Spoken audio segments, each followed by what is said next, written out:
এখানে দেখো কত সুন্দর করে গাঁদা ফুল গাছ চাষ করা আছে। মাঠে মাঠে ঘুরতে তো ভালো লাগছে, তবে এখানে একটু রিস্কও আছে। কেমন রিস্ক? কখনো তো সেরকম রান্না বান্না করা হয় না, মা রান্না করে আর আমরা শুধু দেখি। হ্যালো বন্ধুরা, তোমাদের সবাইকে স্বাগত আমার এই চ্যানেলে আর একটা নতুন ব্লগে। আজ দেখতে পাচ্ছ কোথায় আছি। আজ এসেছি একটু গ্রামে ঘুরতে। এটা আমাদের ওখান থেকে জাস্ট ওই মোটামুটি কত দূর হবে, 8-9 কিলোমিটার দূরে হবে। তো নদী, আশেপাশে নদী আছে। আর দেখতে পাচ্ছ চারিদিকে চাষ করা, কি লাগানো আছে জানি না, এটা ঠিক কী লাগানো আছে জানি না। ঠিক আছে, এইদিকে তো ধান লাগানো ছিল, ধান তোলা হয়ে গেছে। আর দেখো সূর্যটা ডুবছে, কত সুন্দর লাগে দেখতে এখান থেকে। আর এইটা কিন্তু খুবই সুন্দর লাগছে। তো এখানে এসেছি আমি আর লাট্টু। তো লাট্টু তো গেল একজনের বাড়িতে, তাই আমি ভাবলাম এই ফাঁকে একটু মাঠটা ঘুরে দেখি, তাই একটু মাঠটা ঘুরে দেখছি। নর্মালি গ্রামে আসলে কিন্তু ভিডিও বানাতে বেশি ভালো লাগে, কারণ গ্রামের পরিবেশটাই একটা অন্যরকম পরিবেশটা, খুবই সুন্দর লাগে ঘুরতে। আর আমি এখন যে দিকটাতে হাঁটছি, দিকটা হচ্ছে আলের উপর থেকে হেঁটে আসছি। তো এই দিক থেকে এই ড্রেনটা, মানে ড্রেন নয়, ড্রেনই বলতে পারো। তো এখান থেকে সোজা চলে আসছে নদী, এইদিকে আছে পুরো নদী। এদিকে দামোদর নদী আছে, এখানে এদিকে বালি ফালি আছে এখানে।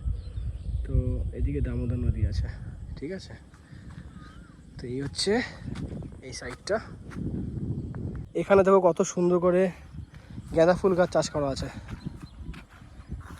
কত সুন্দরভাবে এখানে চাষ করে। এখন তো বড় হয়নি, গাছগুলো ছোট ছোট আছে। আর এখানে দেখো অল্প অল্প ফুলও হয়েছে, খুব বেশি ফুল হয়নি, অল্প অল্প। প্রত্যেকটা গাছই ছোটো ছোটো, এখন এই গাছগুলো এখন এরকম বড় বড় হবে, এত বড় বড় গাছগুলো হবে। তো সবে সবে লাগিয়েছে এগুলো। এই গাছগুলো যে কি লাগিয়েছে এটাই আমি বুঝতে পারছি না, যে কি জিনিস চাষ করা আছে। জানলে তোমাদেরকে আমি বলে দিতাম। আর তোমরা যদি কেউ জানো যে এটা কী গাছ, ভালো করে দেখাচ্ছি, দেখে নাও একটু। এই যে কী লাগানো আছে একটু আমাকে জানাবে তো, এটা কি চাষ করা আছে। আমি সত্যি জানি না যে এটা কী জিনিস। মাঠে মাঠে ঘুরতে তো ভালো লাগছে, তবে এখানে একটু রিস্কও আছে। কেমন রিস্ক? সেটা হচ্ছে আশেপাশে না সাপও থাকে, তো সাপের একটা ভয় থাকে, ওই জন্য একটু দেখে শুনে হাঁটছি। এর মধ্যে মধ্যে শুয়ে থাকে, গরমকাল এখন, বাইরে এসে বেশিরভাগ শুয়ে থাকে, তো ওই জন্য একটু ভয় লাগে।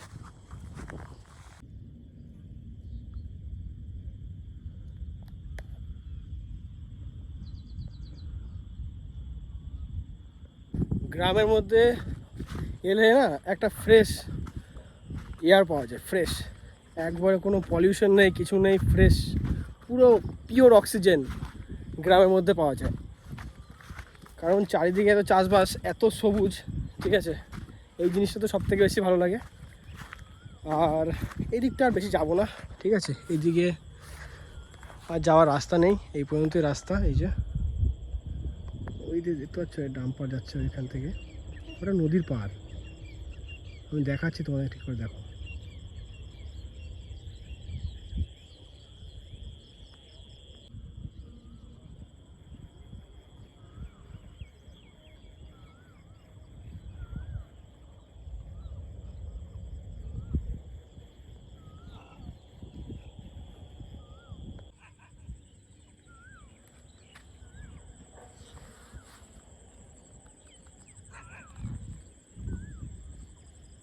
এই জায়গাটা এতটা সরু, এখান থেকে হাঁটতে আমার এত অসুবিধা হচ্ছে, একবার পড়তে পড়তে বেঁচে গেছি। দেখো এখান থেকে তো জল যায় এই জায়গাটা থেকে।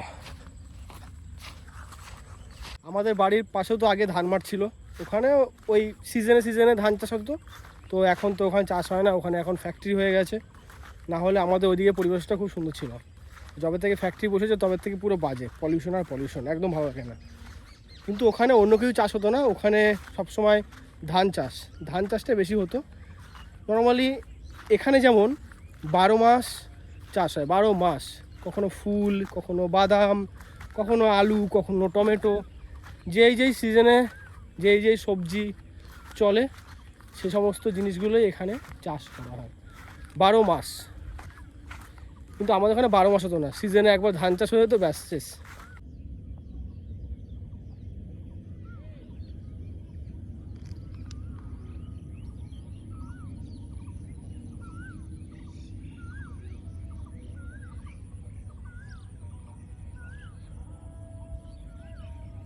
তো চলো এবার ধীরে ধীরে বাড়ির দিকে যাই, ঠিক আছে।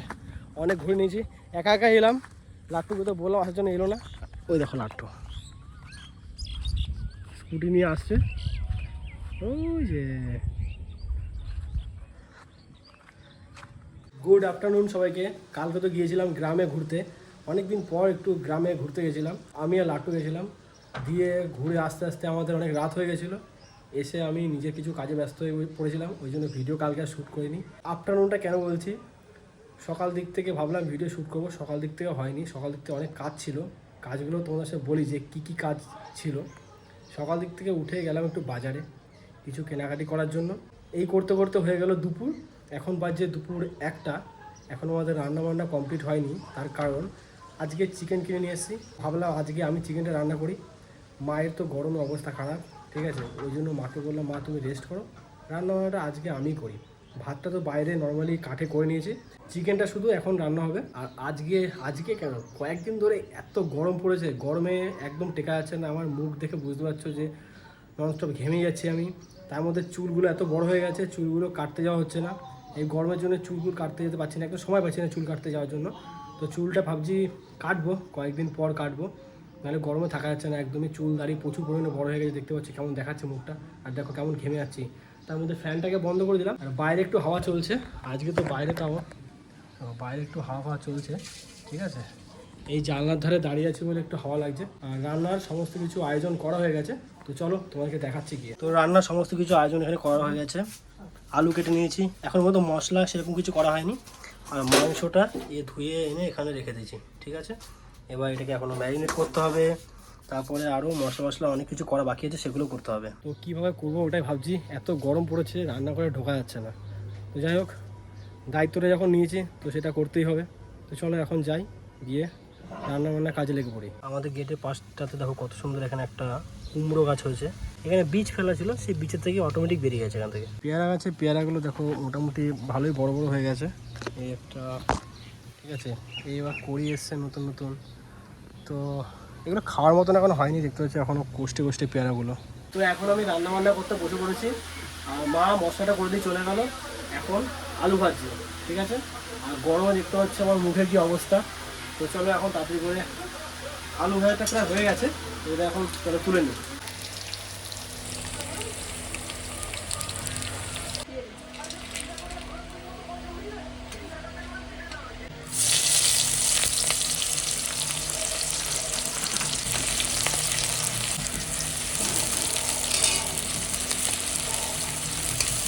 পেঁয়াজটা দেখতে পাচ্ছ আমাদের প্রায় ভাজা হয়ে গেছে। এরপরে দিয়ে দেবো মশলাগুলো। কখনো তো সেরকম রান্না করা হয় না, মা রান্না করে আর আমরা শুধু দেখি। এখন রান্নার কাছে এসে মানে বুঝতে পারছি যে রান্নাতে কতটা কষ্ট এই গরমের মধ্যে। তো এবার দিয়ে দিলাম মশলাগুলো, মশলাটাকে এখন ভালো করে কষাতে হবে। এখন কিছুক্ষণ ধরে এখন মশলাটাকে কষাবো। মশলাটা যখন কষানো হয়ে যাবে তারপরে দিয়ে দেবো চিকেনটা, তারপরে আলু, তারপরে শেষ। আমি বুঝতে পারছি না যে রান্না করবো নাকি মুখের ঘাম মুছবো, এত গরম লাগছে এখানে বলার মতো না। মশলাটা তো কষানো হয়ে গেছে, দেখতে পাচ্ছ লাল লাল হয়ে গেছে। এবার দিয়ে দেবো চিকেনটা, দিয়ে দিলাম চিকেনটা। এখন এটাকে আস্তে আস্তে করে কষাতে হবে।